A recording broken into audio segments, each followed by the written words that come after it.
MTA International, reaching the corners of the earth.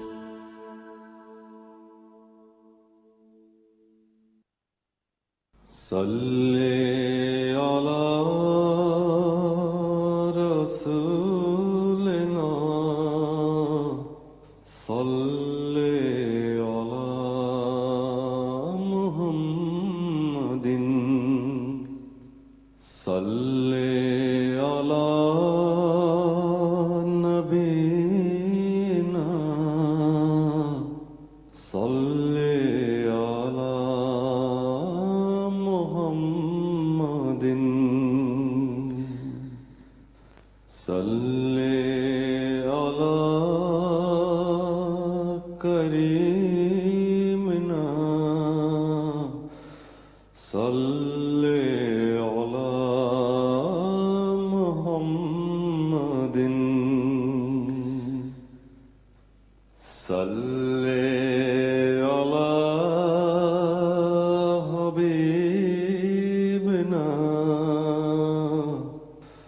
صلی علی محمد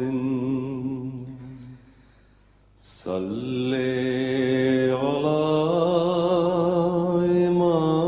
امامنا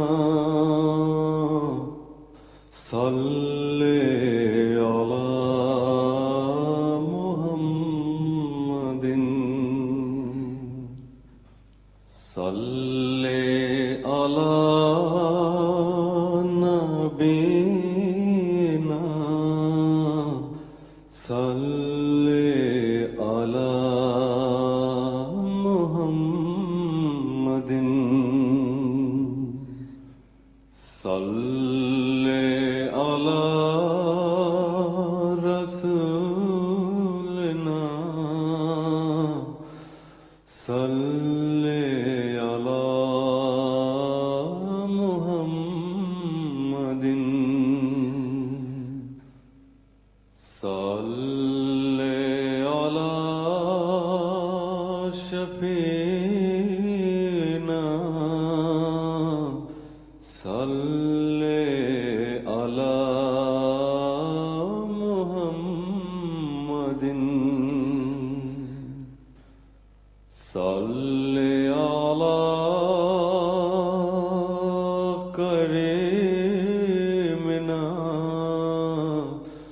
صلی علی محمد صلی علی حبیبنا صلی علی محمد صلی علی امامنا صلی علی محمد صلی علی رحیمنا صلی علی محمد صلی علی نبینا صلی علی محمد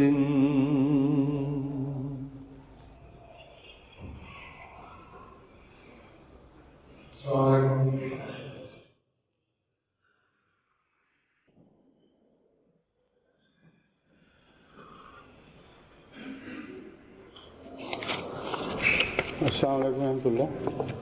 اذان دے دیں.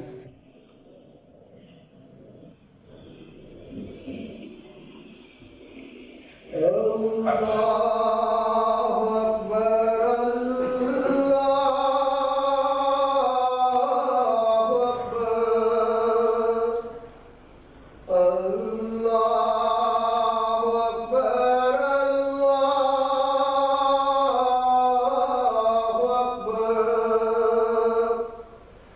أشهد أن لا إله إلا الله أشهد أن لا إله إلا الله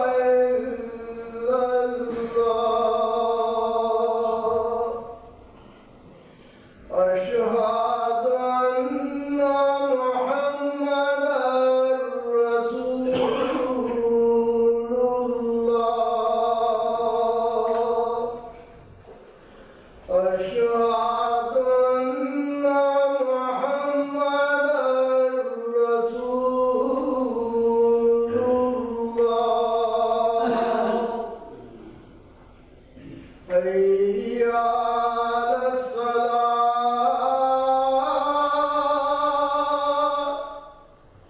حي على الصلاة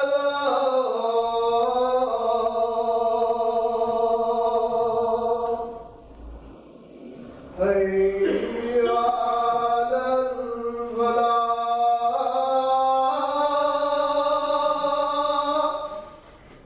حي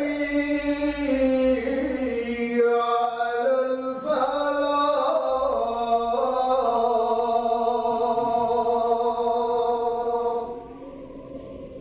الله أكبر الله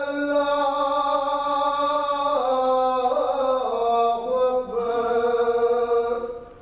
لا إله إلا الله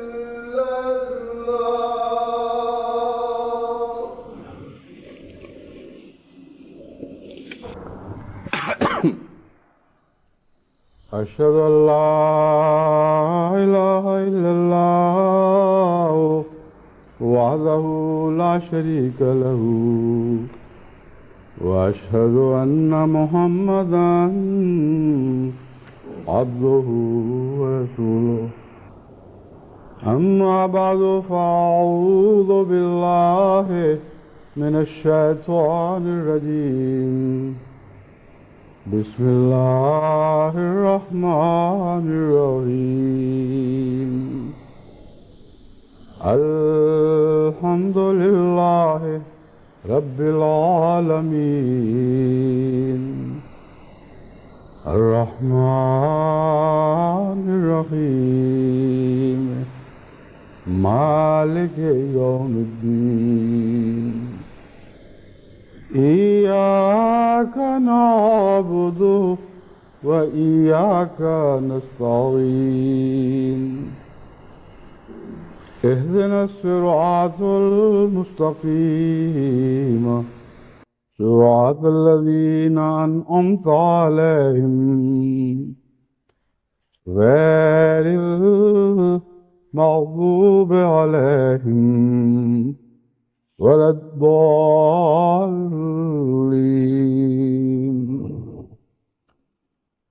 يا أيها الذين آمنوا إذا لقيتم فئة فاثبتوا واذكروا الله كثيرا واذكروا الله كثيرا لعلكم تفلحون وأطيعوا الله ورسوله ولا تنازعوا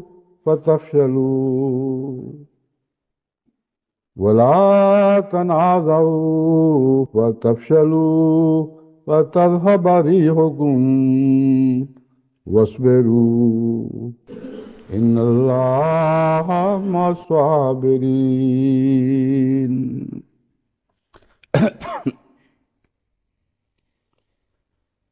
گزشتہ جمعہ میں نے جن جماعتوں کے جلسوں کا اعلان کیا تھا ان میں ایک اعلان ضلع جھنگ کے ایک جلسے کا رہ گیا تھا، اور ان کو صرف اس وقت شدت سے انتظار نہیں تھی، بلکہ اب مجھے فیکس آئی ہے کہ ابھی بھی ہمیں انتظار ہے، پھر سے جلسہ گزر بھی چکا ہے۔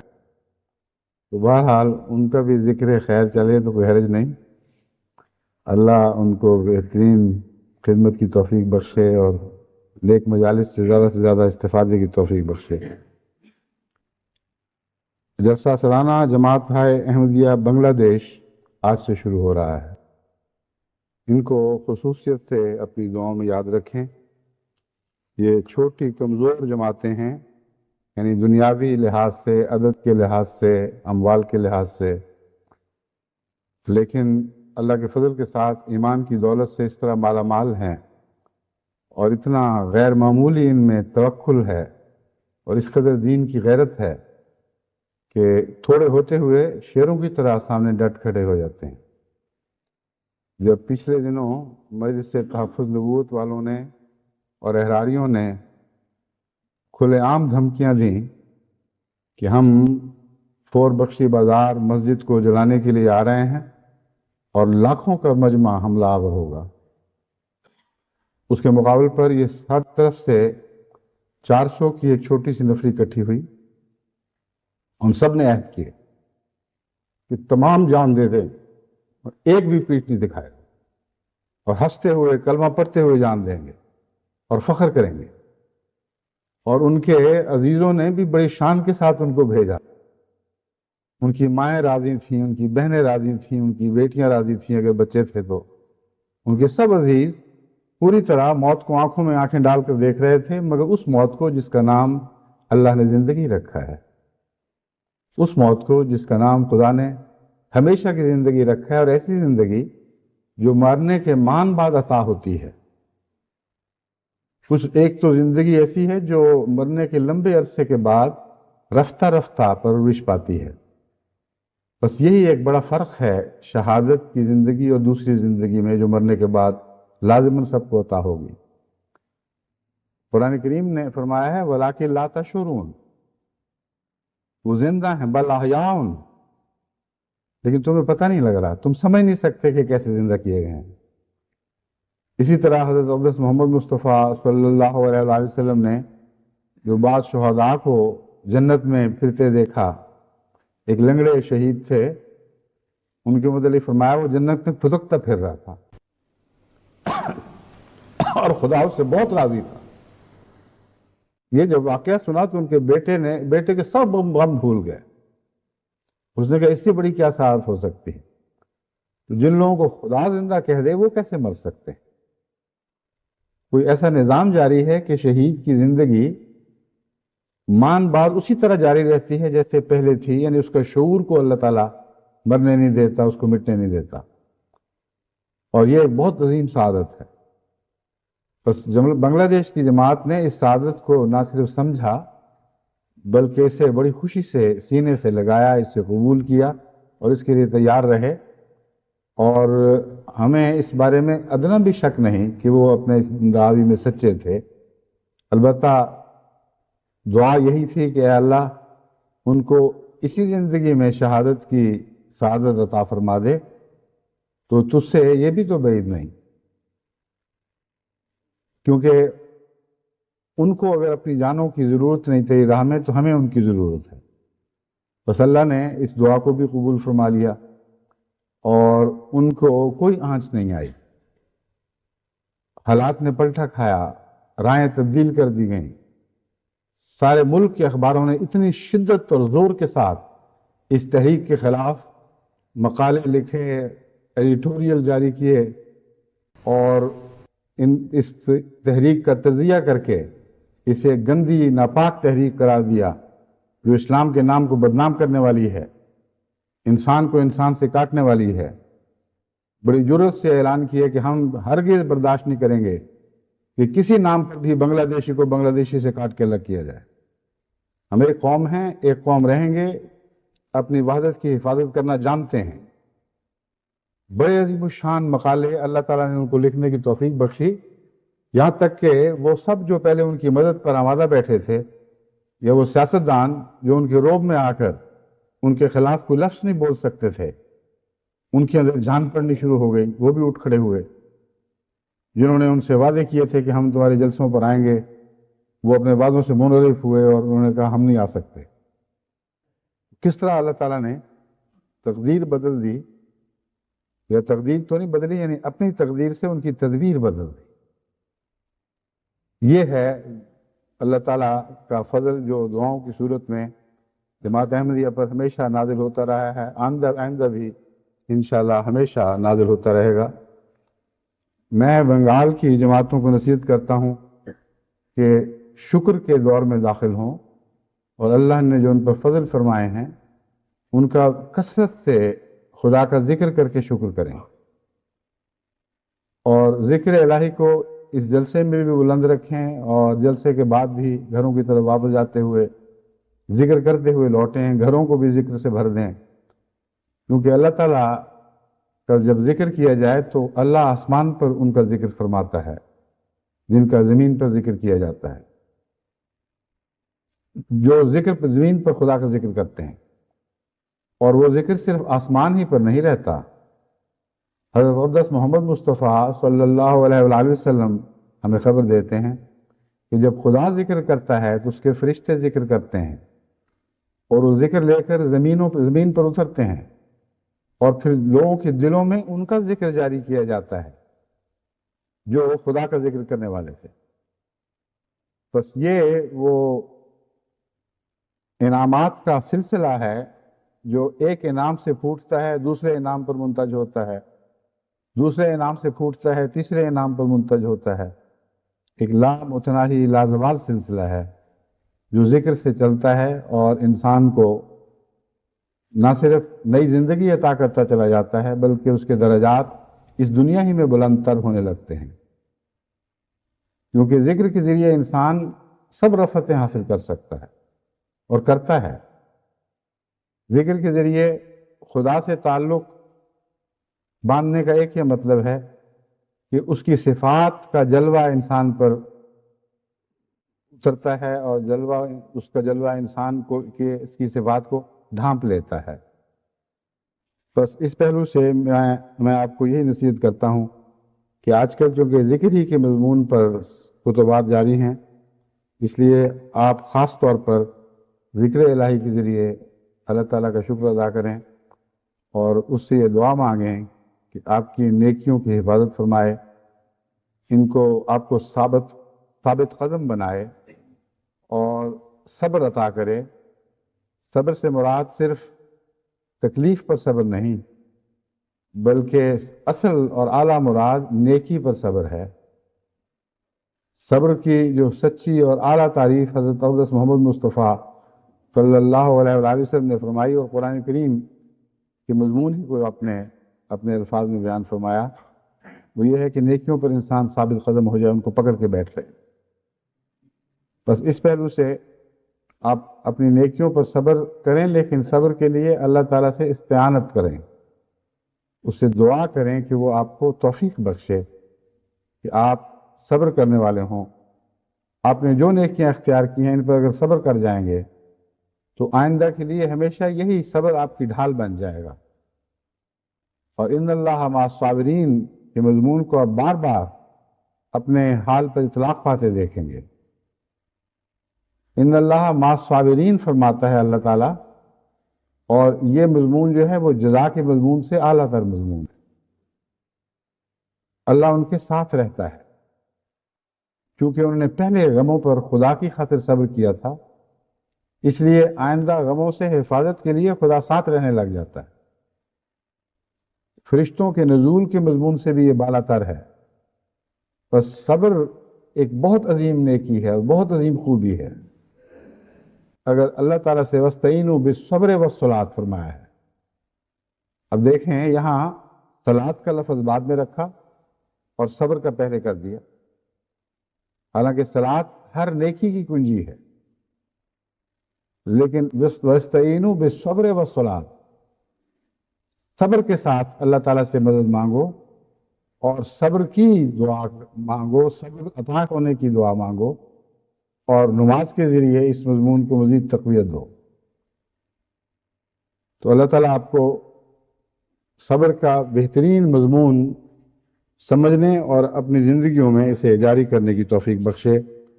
تمام احباب جماعت، بنگلہ دیش، خواتین، بچوں، سب کو عالمگیر جماعتوں کی طرف سے محبت برا سلام۔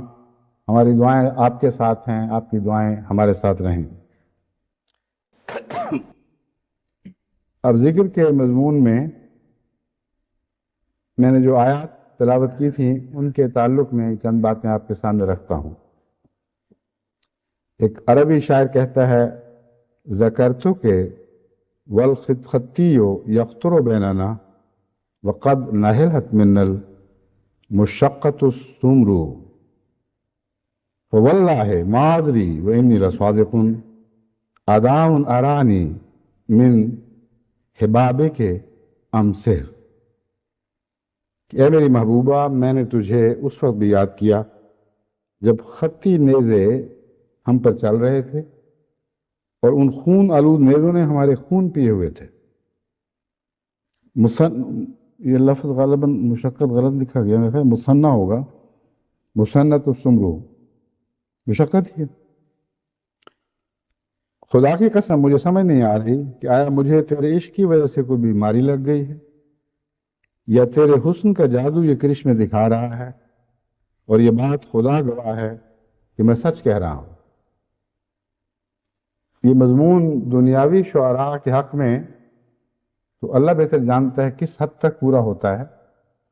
بعض جنونی ایسے بھی ہوتے ہیں جو بندے کے فانی عشق میں اپنے آپ کو فنا کر دیتے ہیں، لیکن فی الحقیقت یہ مضمون اللہ کی ذات پر اطلاق پاتا ہے، بندے اور اللہ کے تعلق پر اطلاق پاتا ہے۔ اور اس پہلو سے سب سے بڑی گواہی حضرت اقدس محمد مصطفیٰ صلی اللہ علیہ وآلہ وسلم کی ہے۔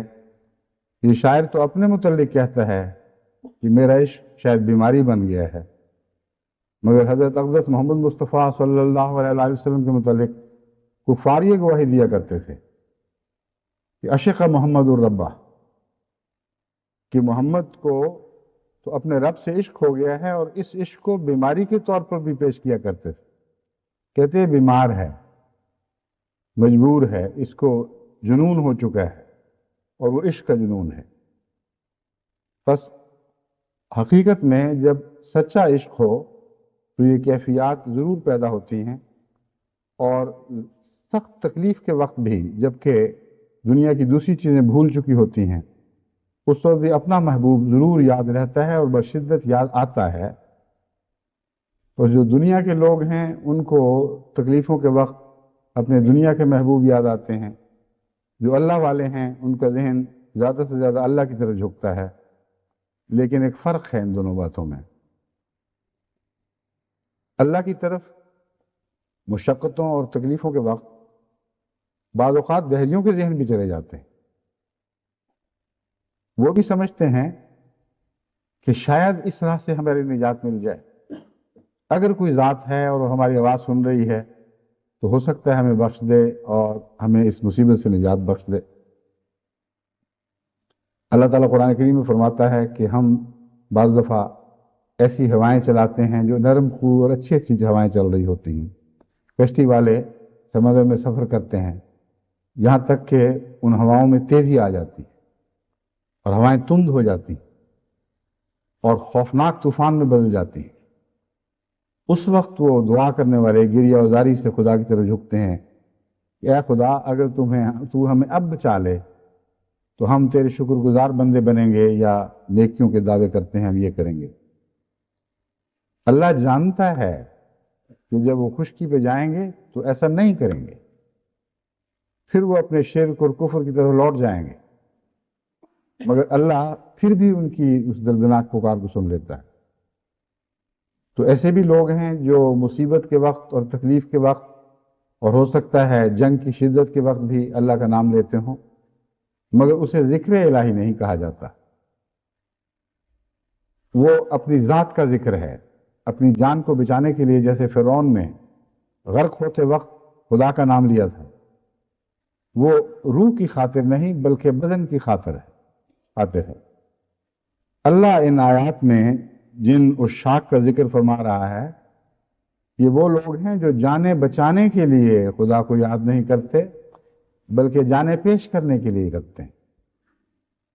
یہ دعائیں کرتے ہوئے جاتے ہیں، اے خدا ہماری جان اپنی راہ میں قبول فرما لے، اس کو ذکر الہی کہتے ہیں۔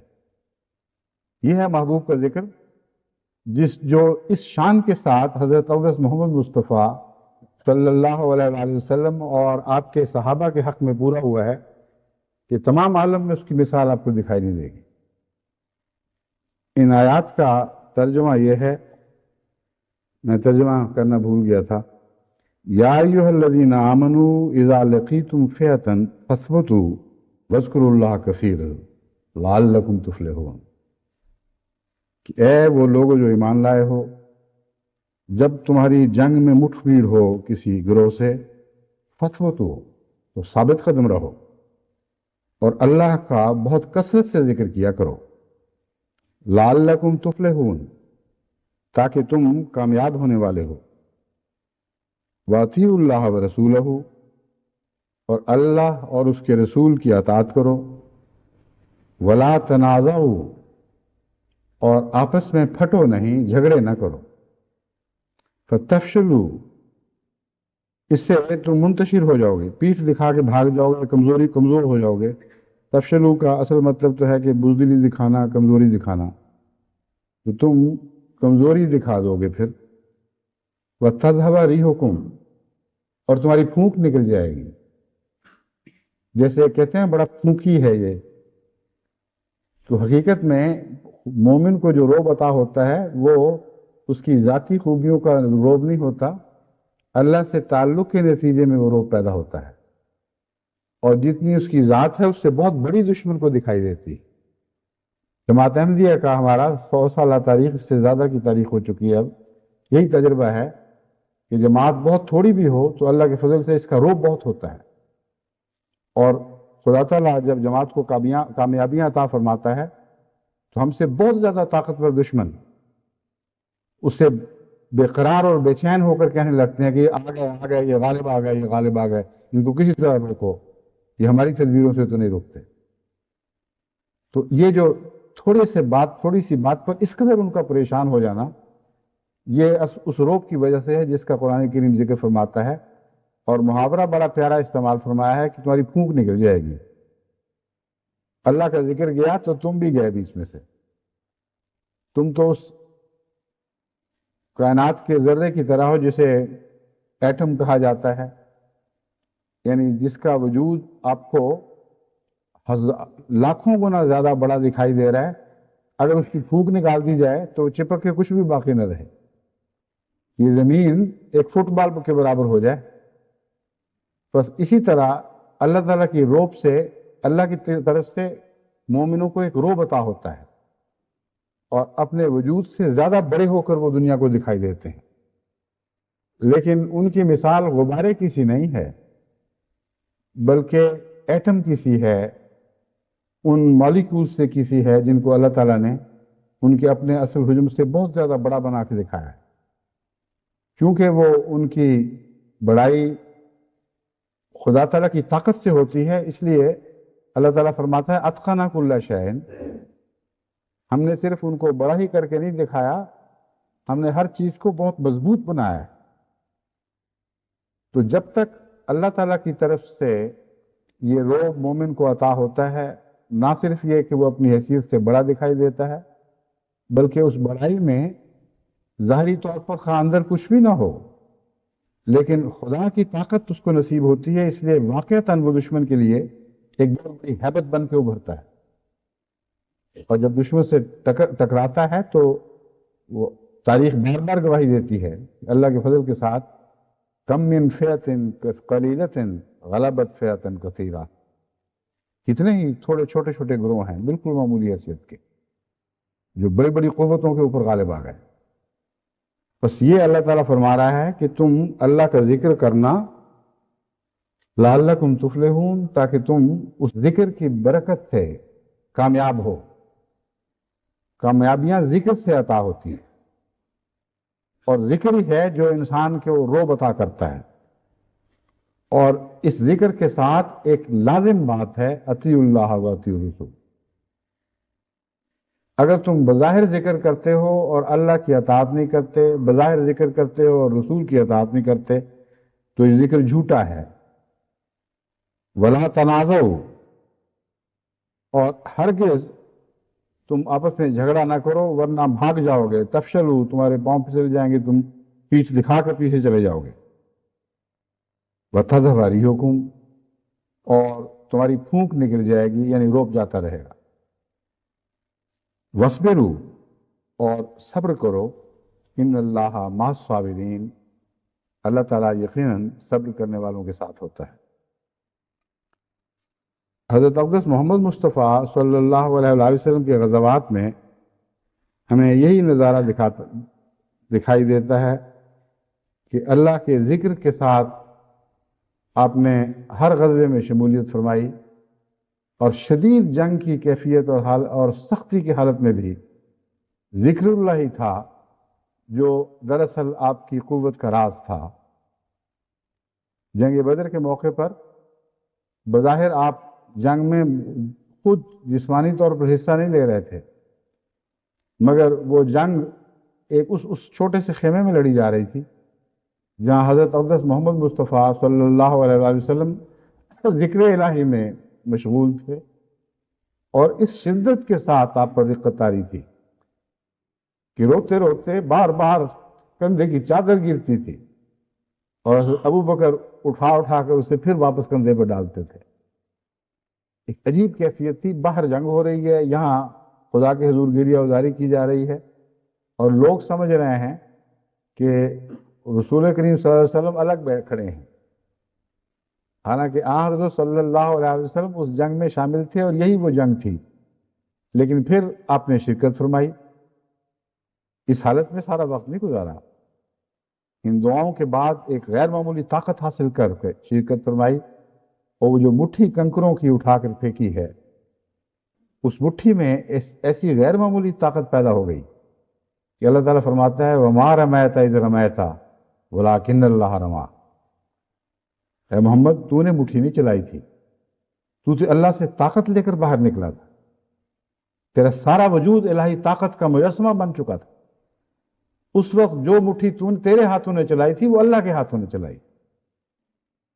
بس ذکر میں ایک غیر معمولی طاقت ہے جو کمزوروں کو غیر معمولی طور پر بڑے بڑے طاقتوروں کے مقابل پر قوتیں عطا کرتی ہے اور ان پر غالب کر دیتی ہے، اور اس طاقت کے ہوتے ہوئے کہ دنیا کی کوئی طاقت ان کا مقابلہ نہیں کر سکتی۔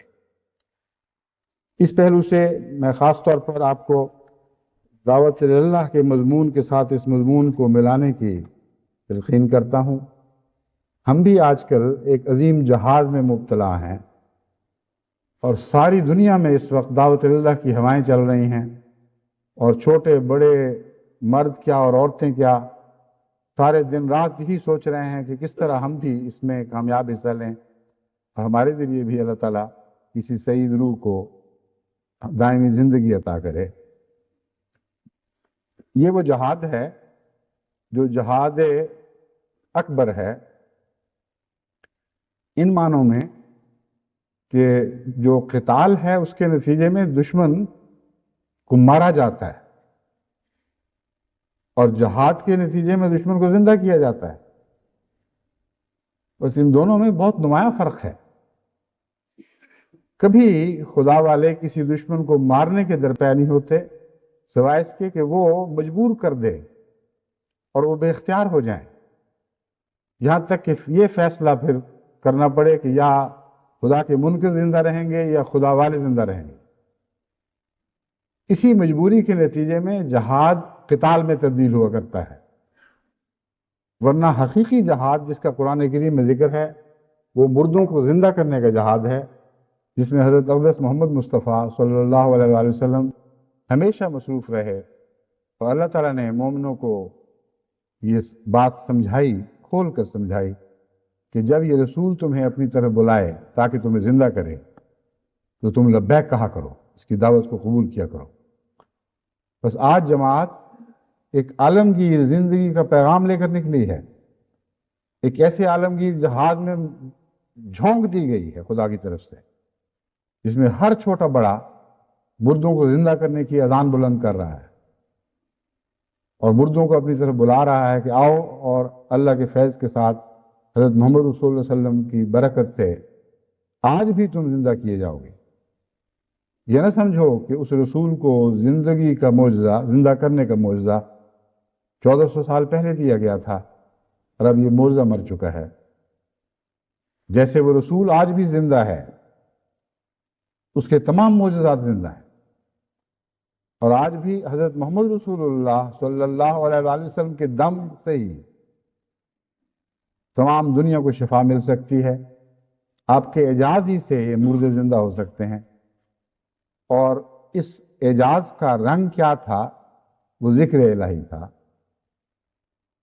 آپ کا ذکر الہی تھا جو اعجاز بنا تھا. بس یہ کہنا کہ جیسا کہ حضرت محمد رسول اللہ صلی اللہ علیہ وآلہ وسلم نے 1400 سال پہلے مردے زندہ کیے تھے، ہم آج کریں گے، اگر یہ ذکر سے خالی بات ہو تو محض تعلی ہے، ایک کھوکھلا دعویٰ ہے اور کچھ بھی نہیں ہونا تھا. جس عظیم معالج کا حوالہ دے کر آپ اس کی شفا کی باتیں کرتے ہیں، اس کے نسخے کی بھی تو تلاش کرتے ہیں. ابو علی سینا کا نام اگر علاج کی دنیا میں زندہ ہے تو اس وجہ سے کہ آج اس کے نسخے بھی زندہ ہیں، اور صدیاں گزرنے کے بعد آج بھی بہت سے معالج ان نسخوں سے فائدہ اٹھاتے ہیں. بس محض معالج کے نام سے کوئی زندہ نہیں ہوا کرتا، اس کے نسخوں سے زندہ ہوا کرتا ہے. بس دیکھنا یہ ہے کہ حضرت اقدس محمد مصطفیٰ صلی اللہ علیہ وآلہ وسلم زندگی کیسے بخشتے تھے. وہ ذکر الہی کی زندگی تھی، ذکر الہی سے زندگی پاتے اور ذکر الہی سے زندگی بخشا کرتے تھے. اور جنگ کے دوران اللہ تعالیٰ فرماتا ہے جب تمہاری مٹھ بھیڑ ہو جائے، جب شدت کی گھمسان کی لڑائی ہو، اس وقت یہ یہاں نہیں فرما رہا کہ اپنے ہتھیار تیز کرو، اپنی قوتوں کو چمکاؤ. بعض دوسری جگہ وہ بھی ذکر ہے، لیکن یہاں فتح کا راز بیان کیا جا رہا ہے کہ جتنی لڑائی فرماتا ہے جتنی لڑائی تیز ہوتی چلی جائے تمہارا مقابلہ ہو، وَاذْكُرُوا اللَّهَ كَثِيرًا لَعَلَّكُمْ تُفْلِحُونَ، ثبات قدم رکھو لیکن ذکر الہی سے برکت حاصل کرو اور قوت حاصل کرو، ورنہ تمہیں ثبات قدم بھی نصیب نہیں رہے گا. بھاگتے ہوئے پیٹھ دکھا کر ذکر کا کوئی مضمون نہیں ہے. اپنی جانیں پیش کرو، حاضر رہو، اور پھر ذکر کرو، پھر دیکھو تمہیں اللہ تعالیٰ کتنی غیر معمولی طاقت عطا فرماتا ہے. اور پھر اسی مضمون کو صبر پر جا کے ختم فرمایا، کیونکہ صبر کے بغیر کوئی حقیقی کامیابی نہیں ہو سکتی، اور صبر ہی ہے جس کے نتیجے میں اللہ تعالیٰ کی مائیت نصیب ہوتی ہے. بس آج کل جو بھی داعین اللہ دنیا میں پیغام دے رہے ہیں ان کو ذکر پر زور دینا چاہیے، اور دعوت میں محض دلیلوں سے کام نہ لیں بلکہ ذکر کریں اور ذکر سکھائیں. اللہ کی طرف بلانے کا حکم ہے. عجیب بات ہے کہ قرآن کریم میں کہیں محمد رسول اللہ کی طرف بلانے کا حکم نہیں ہے، سوائے اس کے کہ محمد رسول اللہ کو حکم ہے کہ تم اپنی طرف بلاؤ، کیونکہ آپ کی طرف خدا کی طرف تھی. لیکن ساتھ یہ ہے حکم کہ محمد رسول اللہ کی طرف جب بلائیں تو دوڑا کرو، اس طرف جایا کرو. لیکن مومنوں کو پیغام یہ ہے کہ اللہ کی طرف بلاؤ، کیونکہ دائمی دعوت خدا ہی کی طرف ہے، اور حضرت محمد رسول اللہ صلی اللہ علیہ وآلہ وسلم بھی اللہ ہی کی طرف بلاتے تھے. بس دعوت اللہ اسی لیے قرآن سے محاورہ لے کر اس مہم کا نام رکھا گیا کہ اللہ کی طرف بلانے کی دعوت ہے. اللہ کی طرف بلائیں تو بحثوں اور دلیلوں سے بہت زیادہ اس کے حسن اور اس کی کشش سے کام لیں. جس کی طرف بلایا جاتا ہے اس کا تعارف بھی تو کروانا پڑتا ہے، کس کی طرف بلا رہے ہیں. اگر آپ جاتے ہی ان بحثوں میں مبتلا ہو جائیں کہ تمہاری دلیل تم اپنے عقائد میں سچے ہو کہ میں اپنے عقائد میں سچا ہوں، ایک لمبے عرصے کے بعد اس ذریعے سے بھی بعض دفعہ انسان کو کامیابی نصیب ہوتی ہے. لیکن وہ لوگ جو متقی ہیں، جو اللہ کی محبت رکھتے ہیں، اگر وہ سچے دل سے اللہ کی طرف آنے کی دعوت دیں تو یہ بہت زیادہ کارگر حربہ ہے، بہت اس کا گہرا اثر پڑتا ہے. میں نے بارہا ہندوؤں پر یہ نسخہ آزمایا ہے. وہ بعض دفعہ ملنے آتے ہیں، بعض دفعہ خطوں کے ذریعے دعا کی کر لیے لکھتے ہیں تو میں ان کو صرف توحید کا پیغام دیتا ہوں. کبھی یہ بحث نہیں کہ ویدوں میں یہ لکھا ہے اور تمہاری گیتا میں یہ لکھا گیا ہے اور قرآن یہ فرماتا ہے. ان بحثوں میں الجھا دیں گے تو ان کی غیرت بھی اٹھ کھڑی ہوگی اور رفتہ رفتہ ایک مدافعانہ رنگ پیدا ہو جائے گا. قرآن کریم فرماتا ہے جب وہ مدافعانہ رنگ اختیار کریں جھگڑیں تو تم بھی ان سے مجادلہ کرو. اس میں کوئی شک نہیں کہ ایسی ضرورت پیش آ سکتی ہے، مگر سب سے آسن، سب سے اعلیٰ طریق سادہ طریق پر اللہ کی طرف بلانا ہے.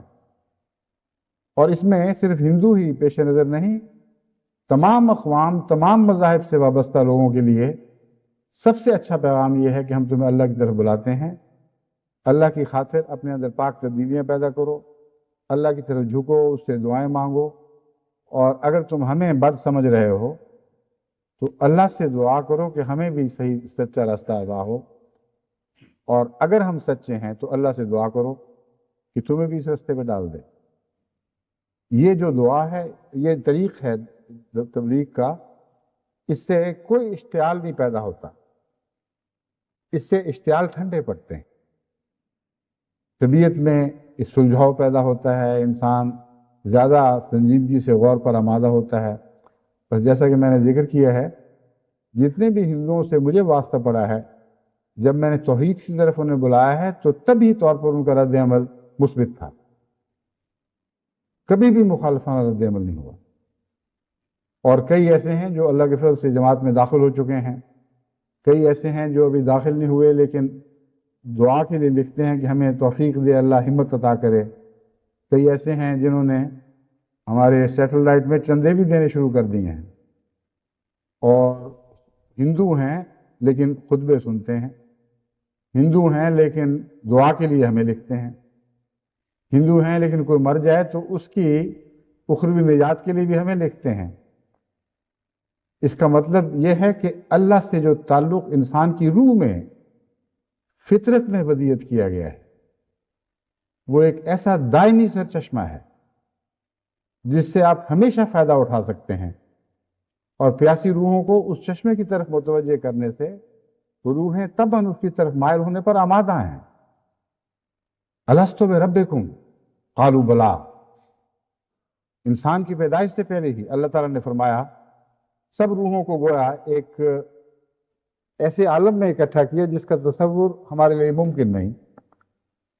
مراد صرف حقیقت میں یہ ہے کہ ان روحوں کے خمیر میں یہ داخل کر دی گئی بات. یہ سوال و جواب ایسا سوال و جواب ہے جو ان کی روحوں پہ امپرنٹ ہو گیا ہے، چھپ گیا ہے.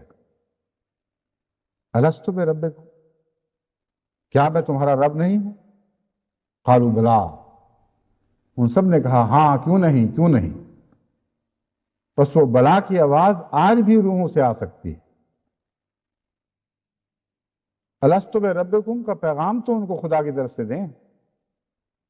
بس دعوت اللہ میں آغاز ہی اس طرح ذکر سے ہونا چاہیے کہ وہ خالصتاً ذکر ہو، اور اس میں مذاہب کی تفریق کی بحثیں بعد میں آئیں اگر وہ اٹھیں، ورنہ سب سے پہلے اللہ کی طرف بلائیں. اور اللہ کی طرف بلانے کے لیے آپ کے اندر خود ذکر کے پھل لگنے چاہیے. آپ کی ذات میں، آپ کے اندر ذکر کے نتیجے میں پاک تبدیلیاں ہونی چاہیے، ذکر کے رنگ آپ کے اندر جاری ہوں، ذکر کے نتیجے میں آپ سرسبز و شاداب ہوں، پھول کھلیں، پھل لگیں، اور ایسے ثمردار درخت بن جائیں جو صرف ثمردار ہی نہ ہو بلکہ پر رونق ہو، خوبصورت دکھائی دے، اس کے اندر کشش پائی جائے. اور یہ کشش ذکر کا ایک طبی نتیجہ ہے.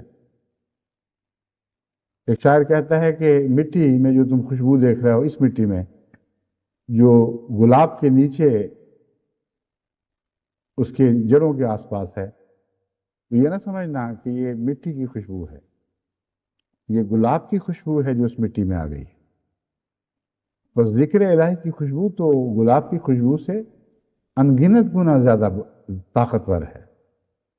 اگر آپ کو ذکر نصیب ہو جائے تو آپ کے اندر اللہ کی خوشبو آئے گی، اللہ کے رنگ آپ میں جاری ہوں گے، اس کے ذکر کے نتیجے میں اس کی صفات حسنہ آپ کی ذات میں جلوہ گر ہوں گی. آپ کو ایسی عظیم کشش عطا ہوگی کہ دنیا کی طاقتوں کے لیے اس کا مقابلہ ممکن نہیں رہے گا۔ بس خدا جو فرماتا ہے کہ جنگ کے دنوں میں ثبات قدم دکھاؤ اور ذکر الہی کرو، یہ مضمون آج بھی ہر جہاد میں جاری ہے، اور یہ نصیحت آپ کو ہمیشہ لازماً حرز جان بنانی ہوگی، اپنی جان اور پسینے سے چمٹا کے رکھنی ہوگی۔ فَاثْبُتُوا کا مطلب یہ ہے کہ اگر تم خدا کی طرف بلاؤ اور پھر کچھ دیر کے بعد ٹھنڈے پڑ جاؤ اور پھر خالی ذکر کرو، تو یہ حقیقت، یہ سچی بات نہیں۔ پہلے ثبات قدم رکھا ہے، پھر ذکر فرمایا۔ تم اپنی نیک کوشش میں یہ عہد کر لو کہ میں اسے ضرور جاری رکھوں گا، اور اسی مضمون کو آخر پر صبر کے الفاظ سے بیان مزید کھول کر پیش فرمایا ہے۔ بس جنگ میں ثبات قدم ہو، تبلیغ میں انسان وفا دکھائے اور ہمت کے ساتھ ہمیشہ اس نیک کام کو جاری رکھے، یا تکلیفوں پر صبر کرے، یہ تینوں حقیقت میں ایک ہی چیز کے مختلف نام ہیں۔ تو فرمایا تم جو کام کرو گے اس کو چھوڑنا نہیں۔ پھر جب خدا کی راہ میں جہاد پر نکل کھڑے ہو تو پھر لازماً اس کو ہمیشہ زندگی بھر جاری رکھنا ہوگا، ایک دو مہینے، ایک دو سال کی باتیں نہیں ہیں۔ اور پھر جب ذکر الہی کرو گے تو پھر تمہیں غلبہ عطا ہوگا۔ پھر اللہ تعالیٰ فرماتا ہے وَاذْكُرُوا اللَّهَ كَثِيرًا، صرف ذکر نہیں، کثرت سے ذکر کرو۔ بس یہ جو ذکر الہی کا میں مضمون بیان کر رہا ہوں، اس کا آخری تعلق دعوت اللہ سے ہے۔ آغاز میں یہ آپ کی ذات کو سنوارنے کے لیے ذکر شروع ہوا تھا۔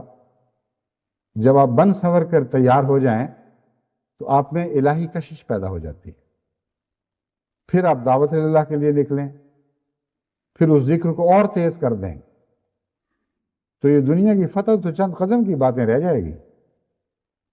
وہ جو آپ اگلی صدیوں میں باتیں دیکھ رہے ہیں اور جو خوابیں ہیں، ان خوابوں کی تعبیر اس دنیا میں دیکھیں گے، اور آج دیکھ بھی رہے ہیں۔ کثرت سے مجھے ایسے خط ملتے ہیں کہ ہم نے پاکستان میں فلاں وقت یہ خواب دیکھی تھی، فلاں وقت یہ خواب دیکھی تھی۔ ہم بعض دفعہ سوچ کے سویا کرتے تھے کہ کب ہمیں اللہ تعالیٰ اپنا ٹیلی ویژن عطا کرے گا۔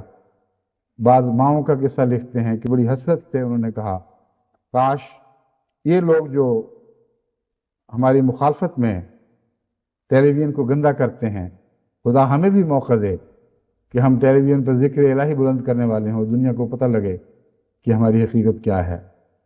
کئی ایسے خواہش رکھنے والے مر گئے، لیکن بہت سے آج بھی زندہ ہیں، اور اپنی آنکھوں کے سامنے انہوں نے وہ بات پوری ہوتی دیکھی جس کا پہلے تصور بھی نہیں کیا جا سکتا۔ پھر خوابیں بہت سی لوگوں نے لکھ کے بھیجیں، بعض پرانی خوابوں کے حوالے دیے جو ہمارے فائل میں موجود ہیں۔